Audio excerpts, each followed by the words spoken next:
שקלים, Parak Mishnah Aleph. Kol harukin an imtzum Yerushalayim tahirim. Any saliva found in Yerushalayim is assumed to be tahor, so if someone came into contact with it, he remains tahor. The Rabbanon were not goyzer tumah on saliva in Yerushalayim, so as not to cause any tumah, any unnecessary tumah to any meat that might come in contact with someone or something that had touched the saliva, which would then have to be burnt. In Yerushalayim, they left the matter to be decided min HaTorah, which states that sveikas are Savik D'Rabbanan, Savik D'Raisa L'Chumra, and we're going to go by Sarayv. Since most saliva is not Tameh, we can assume that this saliva too is not Tameh.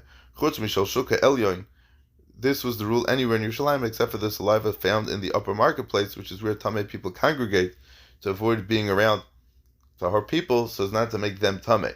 Since there are many Tameh people in the marketplace, the Chachamim included that place in the Gzeira of presuming saliva found here to be Tameh, Divrei Remeir, as they zogt Remeir. We're talking about the saliva of a Zav, a Zava, or a Yeledas, which would make people Tameh. It conveys Tumah to people or Kalim that come in contact with it.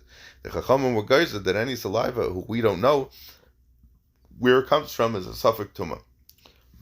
Rabbi Yossi says saliva found in Yerushalayim is also subject to the Gzeira, to the din that any unknown saliva is Tameh. However, Yerushalayim has more lenient guidelines.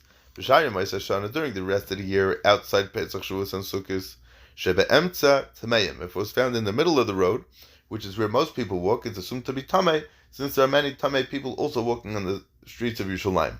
Shabbat stadim tahirim. While the saliva found on the side of the road is assumed to be tahar, since Tahar people walk off to the side of the road to avoid being contaminated by the Tameh people. Now it's interesting because we have other places in the Gemara where the Tahar people would walk more be'emtza because they didn't want to get too close to the buildings in case there's a place where there's a kind of oil which they would walk under, which then would become Tameh. But in Yerushalayim, I don't think that they were allowed to build with porches hanging over so as not to cause any oil anywhere on the tzad that there's a mace over there. Fine. During the Yamim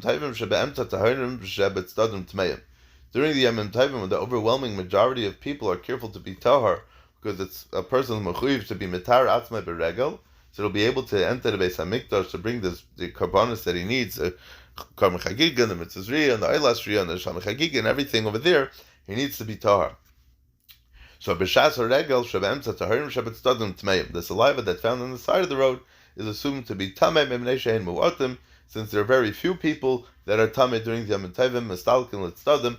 They are the ones who remove themselves to the side of the road so to avoid contaminating the people that are tahar. Rabbi Yossi is not mechalik between the Shuk Elyon and the other areas of Yerushalayim. Rather, it all depends on whether it was found in the middle of the road or on the side, as well as on the time of the year. And any saliva found there is therefore either assumed to be tameh. In all other places outside Yerushalayim, saliva found on either right that's found on either side or in the middle of the road is assumed to be tameh. Fine. Mishnah Beis. Kol ha'kelim hanimtzoim b'Yerushalayim. Any utensils found in Yerushalayim, just as the Chacham were geyser that any rake of unknown origin is assumed to be tameh, like we just explained in the previous Mishnah, so too they were geyser that all utensils that are found are assumed to be tameh. Here too, the Chachamim generally did not make this gzera with regard to kelim found in Yerushalayim. The Mishnah discusses unique cases in where kelim found in Yerushalayim are considered to be tameh. So Derech, you read the Lebeis HaTfilah on the path leading down towards the mikveh, in which tameh objects are immersed to be purified, tameim. They are presumed to be tameh, for we assume that they were dropped while being brought to the mikveh to be tovel, so they never became tahar. Derech aliyah, but if they were found on the path leading up from the mikveh to hirim, they're presumed to be tahar if we assume that they were dropped after they were tovel them already and were being brought back from the mikveh. Shlevi derech yiridasan aliyasan. This is so because the path used to take utensils down to the mikveh is not the same path used to take them up from the mikveh after having them being tovel.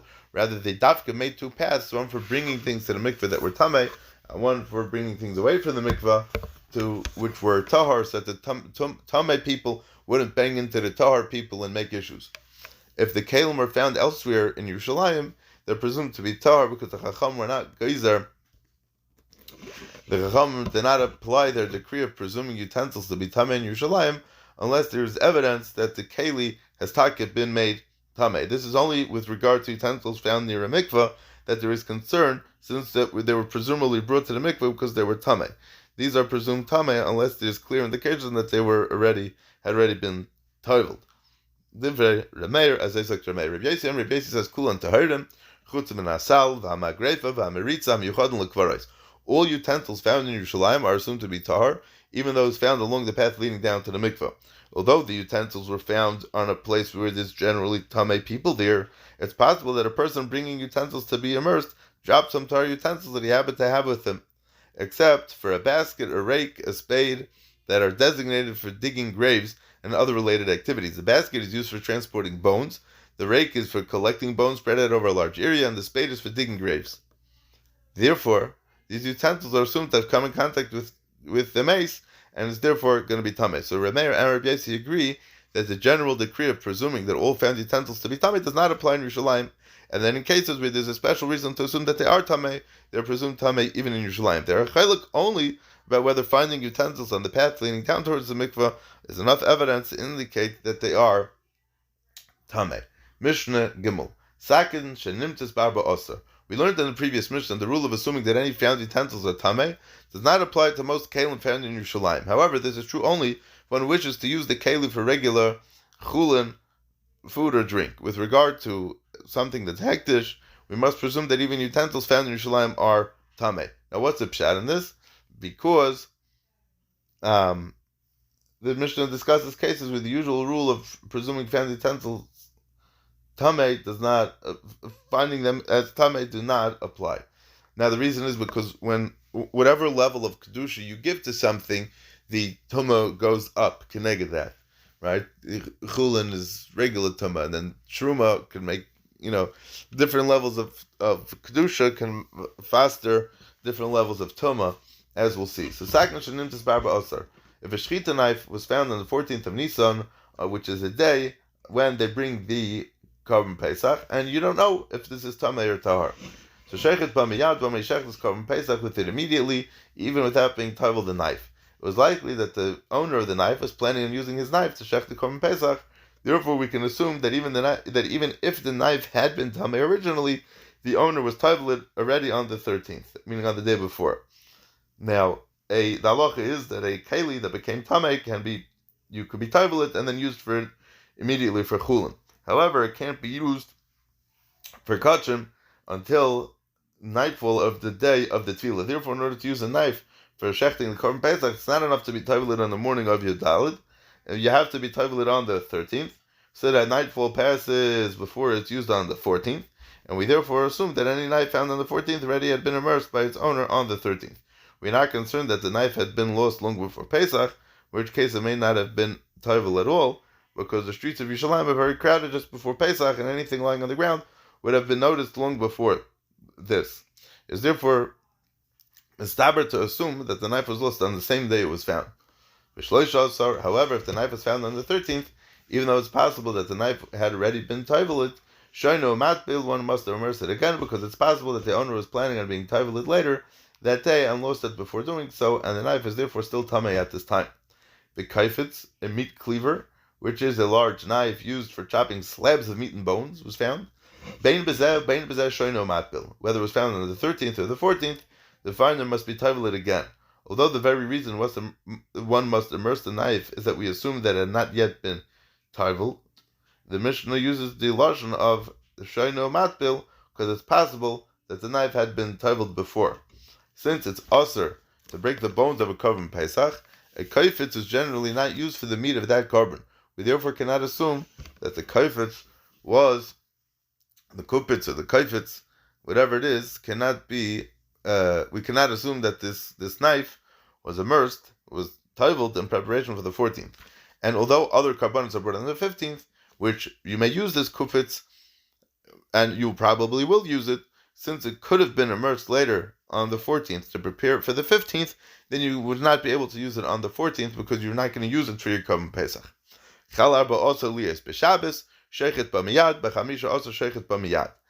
However, a meat cleaver has the same status as a knife if the 14th of Nisan falls on Shabbos and the cleaver was found on the 14th, then the finder may use it immediately to shech the korban Pesach, which is shechted even on Shabbos, as we spoke in Pesach Pesachim Parak Hey. since a cleaver will be needed for the Chagiga offering, which is going to be brought on Sunday, and since it's forbidden to be Taivel Kalim on Shabbos because it's considered Ma'akeh B'Patish, we assume that the cleaver was already immersed on Friday as it prepared for its use on Sunday. And similarly, B'Chamisha also Sheichet B'Miyad. If it was found on the 15th, the finder may use it immediately to shech this kabbanis. We can assume it was shechted before you taivel it before Yom Tov. Nimtzis kshur l'sakin. If he finds a meat cleaver tied to a knife, harezu kesakin, then it has the same status as the knife. And therefore, if the two utensils were found tied to each other on the 14th, they may both be used immediately without being tiveled. Since the knife is assumed to have been tiveled, the cleaver is tied to it, we can assume that whatever happened to the knife happened to the cleaver. Now, you'll ask a kasha, that really, why would you say that? Because the ikar knife that you use is a regular sakin, not a kupitz. But look in the Rav brings a sheet of the Rambam, Aval Rambam pirish nimta sakin stama, kshura im sakin acheres yudua, meaning if you have one knife that's tied together with another knife, harei kesakin hayudua, and tameim, you know that one of them, you know what the ishtamshus of this was, you know the story of the ishtamshus of this knife, it's a sakin yudua. So if it's a sakin yudua, it's well known to you, and the status is known to you, and you don't know the status of the other one, so whatever the one that's yudua to you, the yudiyah is vadai, so that takes over, and what schleps the other knife with it. So if it's tahar, it's tahar. If it's tameh, it becomes tameh. Mishnah Dalit. If a curtain hanging in the Beis Hamikdash becomes tameh by coming into contact with a secondary level of tameh, which would be a liquid that's tameh, it makes the curtain tameh midrabanan. An ava tameh generally is something that it itself is a source of tameh. It creates tameh. Something that became tameh from that is called a vlada tameh, or secondary tameh. While an ava tameh makes anything that come in contact with the tameh, secondary tameh can convey tameh only to food or liquid, but not to people or kalim. The only exception to this rule is that of a mashke. Since tameh beverages might be confused with body fluids of certain tameh people, which can make people or utensils tameh, even minat teira, so chachamim were geyser that any liquid that's tameh can transfer tameh to people or utensils, but that's only midrabanan. The curtain in our Mishnah became tameh by coming into contact with such beverages, such liquids. So matbilan I said bifnim, we are not obligated to remove the curtain from the Beis Hamikdash, as is the case with items that become tameh according to the Torah. Rather, since the curtain is tameh only midrabanan, we may be toivelit inside the premises of the Beis Hamikdash, and there was a mikvah on top of the Beis HaParva, which was one of the rooms in the Azara of the Beis Hamikdash, and they could go take it off and be toivelit over there. They don't have to take it outside the Beis Hamikdash. And then we may immediately return it to its proper place in the Beis Hamikdash without hair of shemesh, unlike an item that became tameh according to the Minat Torah, which may not be brought into the Beis Hamikdash until after nightfall, following its tefillah, as we spoke in the previous Mishnayos about waiting for Harav Shemesh. Veshenit was ba'avat Tumah, but if the curtain became tameh through contact with the primary source of Tumah, which has the ability to make it tameh even according to the Deraisa, matbilin Raisa bachutz, you must remove it from its hanging place and immerse it outside the Makom HaMikdash. The Torah says that tameh people must be sent out of the Beis Hamikdash, which includes, it's a Gemara, which includes the kelim that are tameh as well. Therefore, the curtain must immediately be removed from the premises of the Beis Hamikdash. And even after it's been immersed, it may not be brought back into the Beis Hamikdash or the Azara until night. Therefore, we spread the curtain out to dry in the Chel, which was an area outside the Azara that does not have the same kedusha as the Azara of the Mikdash itself. The area immediately outside the Beis Hamikdash was known as the Ezras Nashim, because originally the women would stand in this area when they would assemble outside the Beis Hamikdash on Sukkot for the Simchas Beis Sheva. This is called the area beyond the Ezras Nashim was called the Chel, which was enclosed by a fence called the Seireg that separated that area from the rest of the Harabayas. People or objects that became tameh by coming in contact with an avatoma may not stay even in the Chel, though they were allowed to remain in the rest of the Harabayas. After a tefillah, while awaiting nightfall, they may enter the Chel, but they may not go beyond that area. As the Mishnah says in Parak Aleph and Caleb, since the curtain cannot be brought into the actual Makom HaMikdash until nightfall, it's left to dry in the Chel. The curtain that became tameh was new. We spread it out to dry on the roof, overhanging the benches set up on the Harabayas. There were several rows of stone benches on the Harabayas for people to sit on, and these were covered by a roof that provided shade and protection from the rain. and so that people would be able to see the beautiful handiwork. It was done to encourage people to donate fine materials for the curtains in the Beis Hamikdash. All the halachas discussed in our Mishnah apply to any kalim that become tamei the Beis Hamikdash. The Mishnah chose to speak about the pareiches because it wished to teach us about the unique practice of spreading it out that people could see its fine handiwork. Mishnah Hey. Reb Shimon ben Gamliel Mishum Reb Shimon ben Asgan. Reb Shimon ben Gamliel says that in the name of Reb Shimon, the son of the Skan HaKohanim. Reb Shimon was the son of Reb Chanina Skan HaKohanim, who we mentioned in Parak Vav, and we mentioned him in Pesachim. The Skan was the deputy to the Kohen Gadol, serving in the Kohen Gadol's place when he was unavailable, and he was also in charge of all the other Kohanim. So what are we talking about? Having mentioned the halacha relating to the pareiches that separates the Kodesh HaKadoshim and the Kodesh, the Mishnah describes that curtain. So Reb Shimon ben Gamliel Mishum Reb Shimon ben Asgan pareiches of your tefach. The curtain was a tefach thick, and it was woven using 72 heddle shafts. Woven cloth is made up of two groups of threads that crisscross each other. The horizontal threads are passed through the vertical threads. This is accomplished by using a special frame that has threads running across it, at the center of which are loops called heddle shafts, through which the horizontal threads are passed. To create a curtain with the necessary dimensions, 72 such shafts were needed. And each one of these threads contained 24 thinner strands, made of tchelas, agama, telashani, and sheish. They state in Torah, they state in the Gemara. Arka arba'im amma, the curtain's length was 40 amas, v'rach ba'esrim amma, and its width was 20 amas, so that the curtain would fit the dimension of the Kodesh, which was 20 by 40 amas high. Mishmaynu mushteri b'nazis, it was made from 820,000 threads. Ushtayim b'isam mechal shana, they would make 2 new curtains each year, because the 2 curtains hanging between the Kodesh and the Kodesh HaKadoshim would regularly become black from the smoke of the Ketores of the Mizbeach HaZohov, which was in the Kodesh, so they needed to be replaced every year. Because each curtain was so large and heavy, 300 kehanim were needed to immerse it in a mikvah. Whenever a new curtain was made, it had to be taveled in a mikvah before it was used, even if it wasn't known to have become contaminated, because midrabanan, every new utensil used in the Beis Hamikdash required a tefillah before being used. In truth, the curtain was not actually so heavy that it needed 300 kehanim to immerse it. The number given by the Mishnah should be understood as an exaggeration, meant to show that the curtain was extremely large and heavy. It was one of the places the Gemara Chulin says, Shleish meis kehanim detran b'masnisin lashon guzma v'havayhu v'lo hayatzarch kol kach kehanim latbila. Could be with 10 kehanim that could have done it, but it's just to make a matzav and talk about how big it was and how great it was. So the Chachamim spoke, the Lashon HaMishnah spoke v'lashon guzma v'havay, as I state in Gemara and Chulin and elsewhere as well. Mishnah Vav. Bosar kache kachim shenitma. Minat Torah, any part of the kache kachim, such as an oil, chatzos, or asham that becomes puzzle, must be burnt inside the azara. This includes meat that became tamei. However, in certain cases, the Rabbanan suspended this chiyuv and decreed that tamei meat must be burnt outside the azara, so as to avoid bringing tuma in the Beis Hamikdash, or keeping it in the Beis Hamikdash. So the next two Mishnayos are going to discuss when tamei meat is burnt inside the azara and when it's burnt outside. So V'sar kache kachim shenitma, the rule for meat of kache kachim that becomes tamei, bein bi'ava tuma, bein b'vlada tuma, whether it became tamei through the contact with a primary source of tuma or a secondary source of tuma, which would make it only tamei midrabanan, bein b'fnim, bein b'chutz, whether the tuma contamination occurred inside or outside the azara. The halacha is like this: Beishamai said kol yisarif b'fnim. All of these cases, the contaminated meat should be burnt inside the azara, even though doing so will mean that the meat has to be brought into the azara and kept there for longer, meaning that we're bringing tuma into the Makom HaMikdash.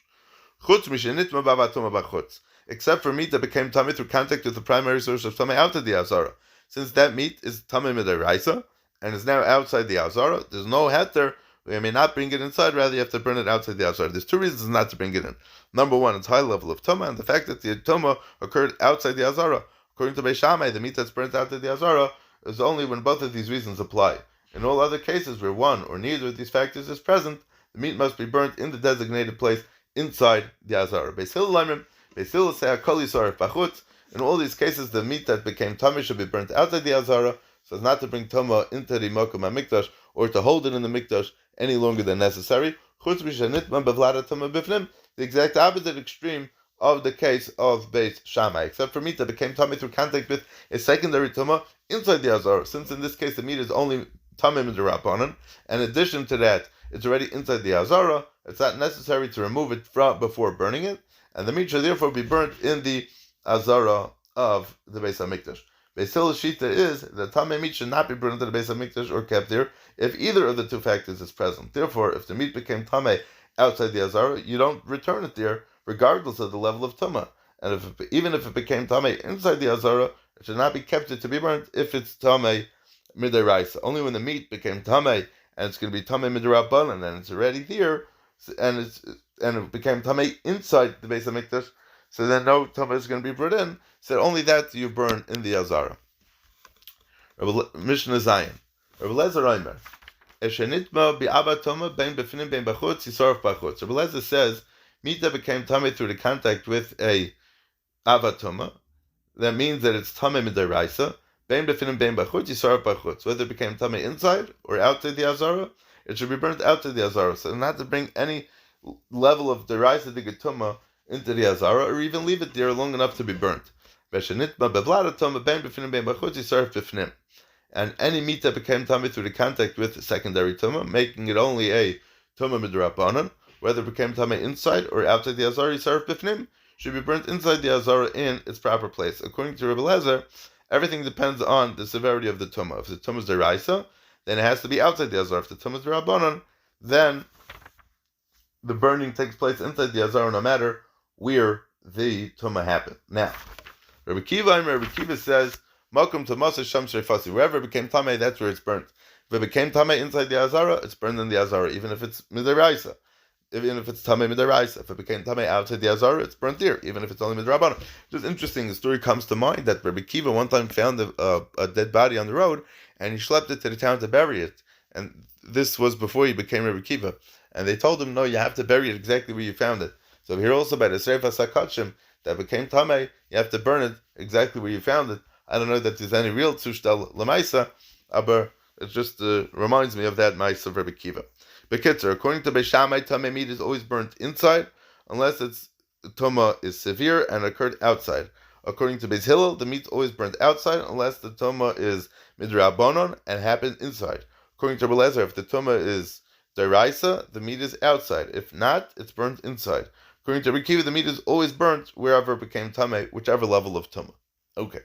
Adkan. Mishnah Ches. Ivarei HaTamid, the limbs of the daily tamid carbon, which is an oila, which was brought every single day, nitanim mechatzi kevesh ulamata b'mayrev, are placed temporarily on the lower half of the ramp leading up to the mizbeach, on the western side of the ramp, until it's time to take them up to the top of the mizbeach and throw them into the fire. There was a ramp on the south side of the mizbeach leading to its top. The ramp was 32 amas long and 16 amas wide. After the tamid was shechted and its blood was thrown on the mizbeach, the animal was cut into large parts, evarim. When this was completed, however, it was still not time to place the evarim on the mizbeach. The limbs, the evarim, were left on the kevesh while the kahan recited Shema, and also the dikteras and lit the menorah. The evarim were taken from the ramp up to the top of the mizbeach and thrown into the fire that was burning there. The reason why the evarim were placed on the lower half of the ramp was to give prominence to the act of carrying them up to the top. Otherwise, it would go unnoticed that they were being moved.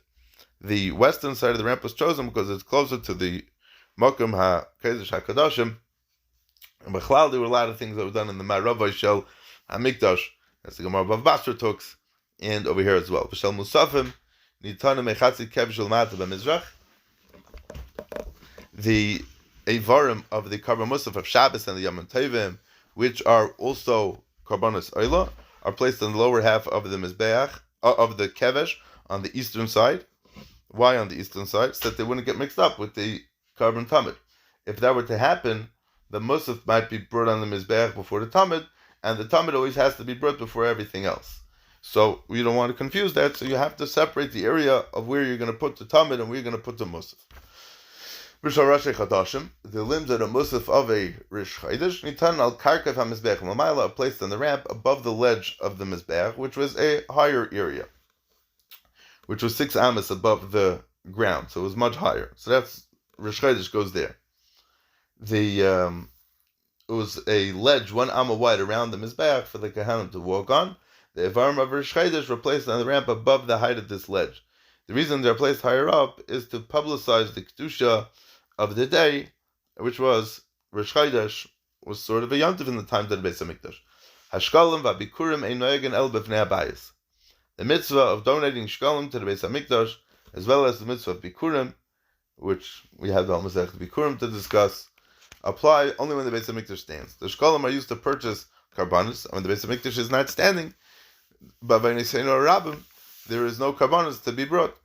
Bikurim must be brought to the Beis HaMikdash, so when there's no Beis HaMikdash, there's no chiyuv to bring bikurim. Of meiser dagon, meiser behema, meiser for grain, and meiser for animals, v'abechiris, noigin bein b'fnei habayis, bein shaloi b'fnei habayis. Apply both when the Beis HaMikdash is standing, as well as when the Beis HaMikdash is not standing. Meiser must still be separated from produce and from animals. Since the bechar and meiser animals can no longer be put on the Mizbeach, the owners must wait for them to develop a mum, after which they may be shechted and eaten. The bechar must still be given to a kohen. Hamakdish shkalim u'bikurim harei kodesh. Having taught that one does not need to designate shkalim or bikurim when the Beis HaMikdash is not standing, the Mishnah discusses the question of someone who went ahead and did do that. If one does designate coins as shkalim or fruit as bikurim when the Beis HaMikdash is not standing, harei kodesh, the designated item is kodesh. There's no chiyuv to give it, but he should probably give it to some type of tzedakah. Reb Shimon Omer, ha'omer bikurim kodesh einon kodesh. A person who says that these bikurim are kodesh is not kodesh at all. Reb Shimon holds that since the Torah explicitly links bikurim to the Beis HaMikdash, not only is there no chiyuv to separate bikurim when the Beis HaMikdash is not standing, but even if one does do this, his words are meaningless and the fruits do not become bikurim, and the halach is like Reb Shimon. Hadron halach Masechta Shkalim, and we'll be continue with Masechta Yuma.